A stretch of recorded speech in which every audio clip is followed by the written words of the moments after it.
Jason Minnix, The Blitz. It is The Blitz here on San Antonio Sports Star, ESPN AM 1250, 94.5 FM. I'm Jason Minnix. Glad to have you along on a Monday after the first full Sunday of the NFL season. Our friend RJ Ochoa from bloggingtheboys.com, the original Rock the Mic champ. He joins us as he does every Monday at 5. And RJ, I said earlier today, I want to get your thoughts on this. We know that the Cowboys played on Thursday night. We know that it was the most watched TV program since the Super Bowl and the highest watched game since opener since like 2015. We know the Cowboys are America's team because love them or hate them, people are going to tune in and watch. And yesterday was such a great day of watching football because it was a stress-free Sunday of watching football. You know, if the Cowboys play at noon and don't play well, I'm mad and don't really get to enjoy the 3 o'clock games or the night game. But yesterday, just Andrew Siciliano and I, all alone, all day long, it was fantastic. I think the Cowboys need their own day, and then the NFL gets a day. And it would be ratings gold for Roger Goodell. So the only thing incorrect with what you said is I choose to spend my Sunday red zone afternoons with Scott Hansen as opposed to Andrew Siciliano. I'm a DirecTV type. You know, I let him narrate my life for about 7 hours every day, and Scott does the 7 hours of commercial-free football, which Andrew just doesn't do, to be quite honest with you. But yeah, he still gives us commercial-free football for 7 or 8 hours. I've said this for years. The best weekends, if you're a Cowboys fan, are when the Cowboys play on Thursday or the weird Saturday or Monday. So this coming week is going to be a little bit weird for you because Cowboys play at 3 o'clock, so you got to go in and out of red zone. That's always the worst, right? You get like, man, I'm so used to all this red zone stuff, now I got to leave it. But the following week, Cowboys are on Monday Night Football, so you get this all over again. So that's at least a nice consolation prize. Well, and again, I mean, just the stress-free Sunday and getting to bounce around and watch a variety of games. We'll talk about what we saw in a moment, but we do have some Cowboys news to talk about. The good news and the bad news, you lose one and you get one back on the COVID list. Zach Martin activated off the COVID list, but Randy Gregory goes on. The good news about Randy going on is he's asymptomatic and he's vaccinated. So if he gets 2 negative tests in a 24 hours apart, he could play on Sunday against the Chargers. Yeah, I mean, it's still, gets the week off on an awkward note, kind of like last week, obviously, with Zach Martin. Again, everything you said is positive. The other, no pun intended, an awful pun. But the other thing is that, when we found out about Zach Martin, we found out on Sunday, and the Cowboys are going to be playing on Thursday. And that's obviously a quicker turnaround than this one, where we found out on Monday, and we still have 6 days to go. So it does seem like a much more friendly mountain to climb, especially against the team in the Los Angeles Chargers that allowed the least amount of pressure rate, or the lowest pressure rate across all defensive fronts in the NFL. So Cowboys going to need every defensive end, every defensive lineman and pass rusher that they have in tow. Definitely. RJ Ochoa from bloggingtheboys.com with us here on The Blitz on San Antonio Sports Star, ESPN AM 1250, 94.5 FM. Earlier today, Stephen Jones was on 105.3 The Fan up in Dallas. And the guys up there asked him about Kellen Moore had called 28 run plays during the game. Dak checked out at 12 of them. Stephen said, that's fine because they trust Dak that much. Absolutely. And I think you looked at you saw that Bucs defense and how they were lined up out there. They were set on stopping the run. They got a great defensive coordinator in Todd Bowles, and it was rough sledding in there. But certainly, you hope as we go here that we see the looks to run the football, because I do think we'll be able to run the ball effectively as the season goes here. So certainly they'll take a look at that. They'll take a look at our run-pass ratios and make any changes they feel like need to be done. But bottom line is what you said. They have complete confidence that Dak has a great feel for what he's seeing out there, and certainly trying to get us in the very best possible play for us to win the down and move the football. You hear that. We heard a lot of the similar type stuff with Tony Romo checking out of a bunch of run plays. I know they trust him, and they at least publicly aren't saying they're mad at him. But do you like the idea that he checked out of almost half of them? Hell yeah. I mean, I'm in no way bothered by this. I mean, I know it's been a talking point for about 4 or 5 days now about how the Cowboys need to be more balanced. I don't understand that idea. I mean, I think that Dak should have full autonomy over the Cowboys. I think every quarterback should, to be clear. It's not just a Dak thing.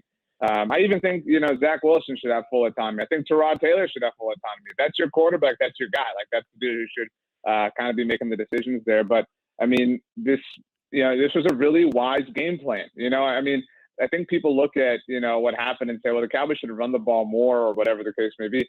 Cowboys offensive line actually played pretty poorly. Like, when you kind of break it down and look at it, only 2 Cowboys offensive linemen had better pass blocking grades than their tight ends, which is not where you want to be. But a lot of that was masked and kind of, touched up by the fact that Dak Prescott was getting the ball out so quickly and operating in the passing game. I mean, this was a game that called for that, and sometimes I think there'll be games that call for more game or more run opportunities. But no, this is music to my ears as far as I'm concerned.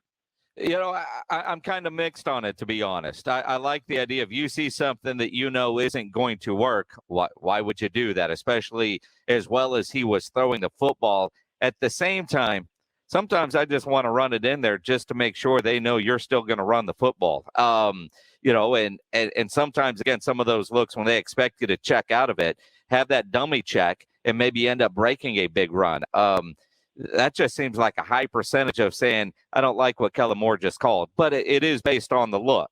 I'm with you, but I don't like 58 passes in a game from my quarterback. I mean, generally speaking, that's not going to lead to success, but there are really specific examples. And so, I mean, I'm being silly here, but if he had thrown it 55 times, you think they win? You know what I mean? It was just a game and a situation that called for that particular mixture of, runs and passes and whatever. And so, Kellen Moore also said the Cowboys averaged 4.6 yards per play on the runs that Dak Prescott checked out of. If you average 4.6 yards per play, you're getting in the end zone because you're picking up first downs. And so it's hard to find a flaw. I know that's not what you're trying to do, but it's hard to, find any, thing to be even remotely, not confused, but remotely agitated or whatever about Dak Prescott doing this. I mean, the results support his decisions, I guess is my point. And also for those that were bashing Kellen Moore after the game for throwing it so much, because they didn't even really try to run, and they couldn't against that front. On Friday, we talked about it. I mean, you're not running against them, so you're trying to stay out of 2nd and 9. I get that, or 3rd and 9, or whatever the case may be. At the same time, you're giving Zeke $90 million, who was great in his pass protection. The Zeke slander after week 1 has got to stop, and maybe this does help some of that too. Yeah, and I mean, Zeke deserves all credit in the world for his pass blocking prowess, but I mean, is it ideal that the Cowboys are paying him $90 million?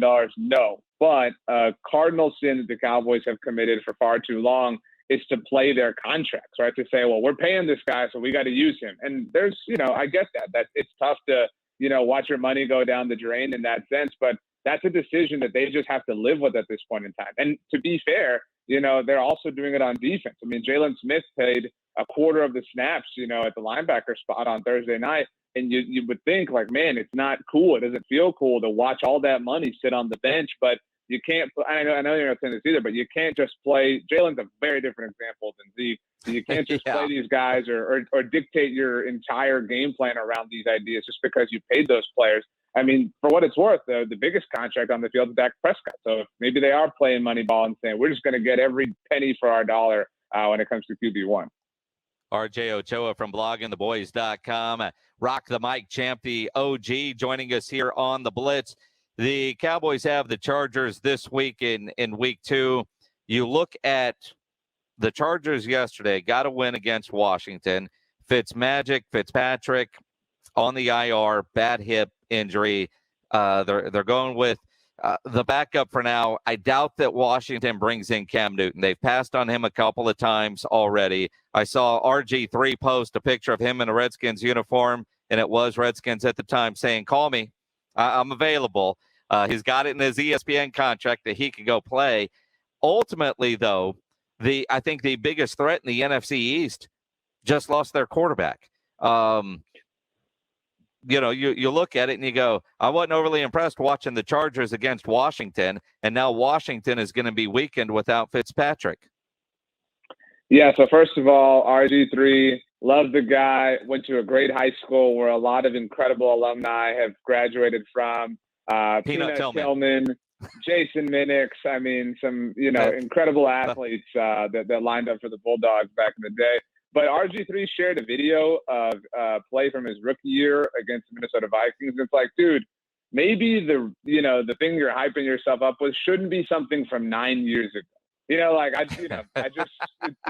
a weird thing to kind of stand with. But, I've said for a few months not to, tweet my own highlight or anything, but I don't think Washington's the best division. It's unfortunate that Ryan Fitzpatrick got hurt. But I just have not believed that was going to work if he wasn't healthy. That just never made sense to me.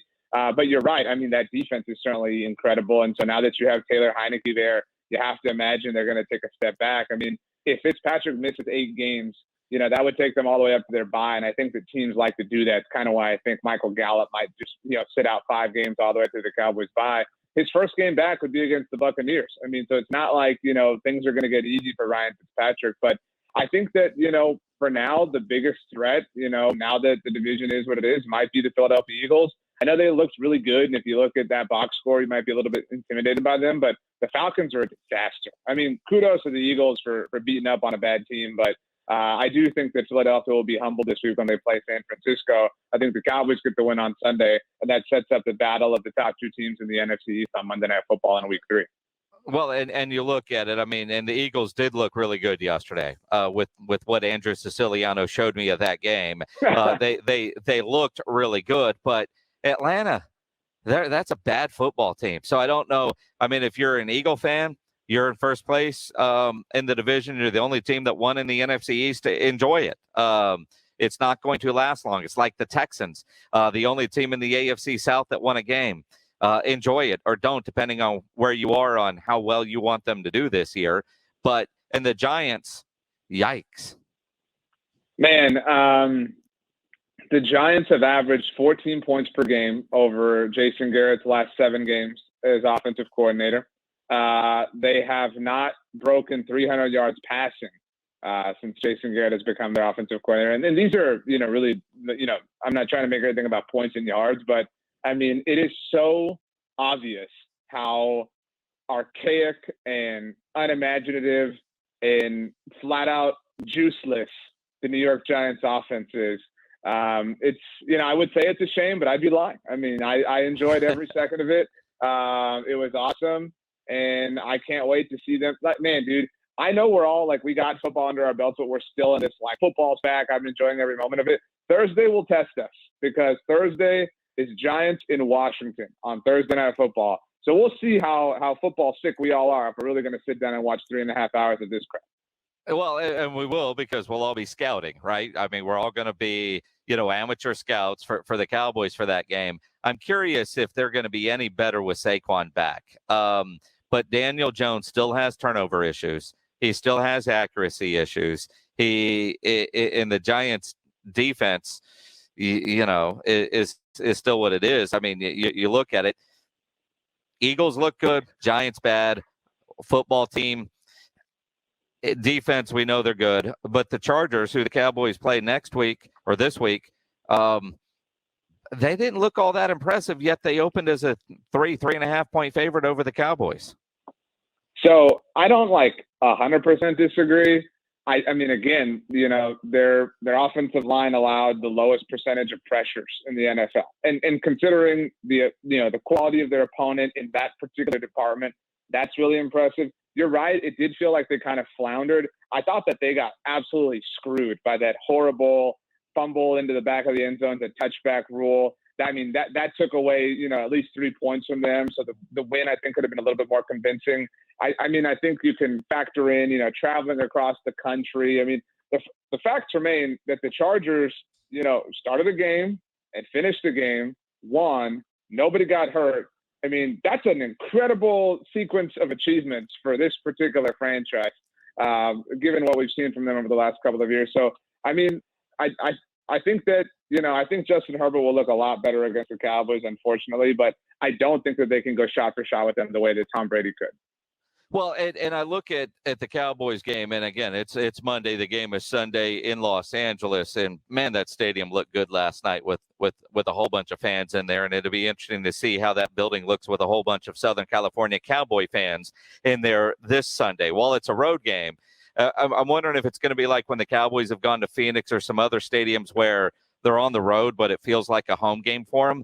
And I know it's early, but with what I saw Thursday night, if the Cowboys offensively pick up where they left off and add in a run game, which I think they'll be able to run the ball against the Chargers, Cowboys, I'm trying to figure out why they're underdogs in this one, other than they're coming off a loss and the Chargers are coming off of a win, and it's on the road. Yeah, I mean, that's easy money for me. I mean, I think the Cowboys win this game. So if you could still get Chargers 3.5 even, I mean, I'd be all about that. I mean, they covered 9.5, or, as high as it got, at one point with Tampa Bay. It even got to 10, last Thursday. And so I would take Dallas. I'd feel confident. I think they're going to win. And I think that they're going to kind of announce themselves a little bit. It's an afternoon game, so they're going to be one of the kind of premier games. It's going to be Romo, Nance, Tracy Wolfson on the call. It's going to be the Cowboys Blues. I know you love. I mean, it's going to feel good, and it's going to set up, again, a Monday night game that's going to take way too long to get here. But it's so weird. I do power rankings every Tuesday at our site, and I wrote them earlier. And I have the Cowboys higher than I did last week. It's a very strange place to be in, where there's all this optimism surrounding this team, despite the fact that not only that they lost, but that Michael Gallup's hurt, that Lyle Collins is now suspended. It's a weird confluence of emotions. Let's talk about LC for a moment. The idea that he suspended 5 games, and I haven't read the NFLPA agreement and all that, just what I've seen on Pro Football Talk with some of the changes and some of the other articles. He missed 7 trips to go pee in the cup. Apparently, 7. Apparently on some of those, they were days that they were sent home because of COVID. But that seems like a pretty stiff penalty for not going to take a test for somebody that wasn't already in the program. He's appealing it. Do you anticipate any kind of change to his status or the length of the suspension? I don't, because it's the math here is very weird. When you think about, why would this come out? Why would there be 7 tests? Why would this have come out the day after the opener? It seems way too calculated and way too specific for it to be undone. I mean, I know that based on all the evidence that's out there, it's hard to understand that Lyle Collins did anything wrong. That's how a lot of Cowboys fans feel. But, I mean, look, I'm not trying to defend the NFL's judicial system or their lack of one. But, I mean, they didn't make this up, right? Like, they didn't just come at Lyle Collins for no reason.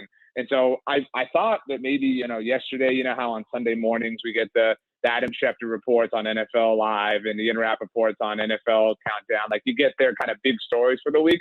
I thought we were going to get this, like, full-on sequence of, like, he missed this because he was, in line at this or whatever, but we didn't. I mean, it seems really random and really strange, but also really purposeful. Because, again, how could he have missed all these tests and the NFL vetted him and thought he was fine for the season opener, but decided, the day after, we're going to pull the rug out from them before they start their game against the Chargers? A lot of things don't add up. And what I'm hearing from, the appeal process, they seem surprised. And, one of the things that I read is, where in there does it say if you miss a test or miss 7 tests, that equals 5 games? It just seems like they have completely thrown the book at him like they did Zeke, and then they realized, well, that's Zeke's suspension was too long, and now you're seeing other guys getting shorter suspensions. I don't know. It just seems like a very odd, all of it seems odd, because if you miss 7 tests, are you hiding something? But yeah, apparently, how do you get to 5 games? Why isn't it 7 games? Why isn't it a game per test? You know what I mean? Like, it's such a weird, way to think. But ultimately, you think it stands at 5? Probably. I mean, I just can't imagine the NFL doing this and, jumping the gun like Pro Football Talk reported, and then, coming crawling back and apologizing. I think they've kind of dug in their heels here. It certainly seems that way. Before I let you go, any major surprises to you with what you saw yesterday besides Aaron Rodgers playing so poorly? I was really surprised at the Bills. I picked them to win the AFC. You know, I don't believe in the Steelers, and so I've got to eat some crow on that right now. But I mean, they did not play well. They gave Buffalo an enormous amount of chances. I mean, Pittsburgh didn't score in the first half. I don't care who you are. If you hold the team scoreless in a half, I mean, you should win, especially if you're Buffalo with a high-flying offense, with a high-flying quarterback who just got paid. I mean, that was a really, really, really big. I think the most disappointing team in Week 1 was the Buffalo Bills. I agree. And again, I have them winning the Super Bowl this year and Josh winning MVP. I think that whole game changed on that ridiculous let's go for it on 4th down. They threw the pass back. Pittsburgh goes down and scores. Then they get the block punt. And that was the difference in the game. And you go back to the analytics tell the dude, go for it near midfield on 4th down with that particular play. It seemed odd, but that changed the entire game. Well, RIP to the Bills. I guess now the Ravens can win the AFC, especially after they win tonight on Monday Night Football. Yeah, we'll see. We'll see. It's going to be a fun one. RJ, always appreciate the time, man. We'll talk to you next week. One love. RJ Ochoa, bloggingtheboys.com. Read his stuff there. Follow them for all the latest on the Dallas Cowboys.